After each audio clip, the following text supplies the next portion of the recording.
How far into Houston, Texas? Kí ló ṣẹlẹ̀ gbogbo ẹ̀ ṣàtúnmọ̀ lórí ń lọ. America how far on a day? Ẹ̀mí tí ń tó tọ́ ẹ ṣáàmọ̀ ìjọba Fújì. Bàbá ka ọpẹ́ ẹ̀mí l'Amẹ́ríkà ẹ ṣáàmọ̀. Nínú ìfàsìkò sọ fún yín pé alẹ́ yìí ni Houston, Texas ẹ ṣáàmọ̀.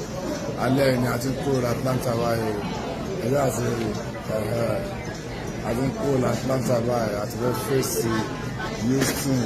Torí ẹ̀yin tí wà ní Houston, Texas, first show of the year 2023 ní Houston, Texas by Omega Promotion. Ẹ ṣáàmù fún Omega ọ̀nà ìṣàgbàtẹ̀rù Alpha and Omega ló ṣe láti Naija. Mo ní Omega ló ṣe kí ni ló tẹ́ ọ̀gbẹ́ fún first show America. Alẹ́ ìmápàdé ẹgbàá ọlọ́run inshallah iṣẹ́ mi ẹni wẹ̀ máa rí ńlá lẹ́nu. Ìpàdé dáálẹ̀ òní Alábí ó ṣe Houston, Texas, bá a ṣe Amẹ́ríkà náà fà.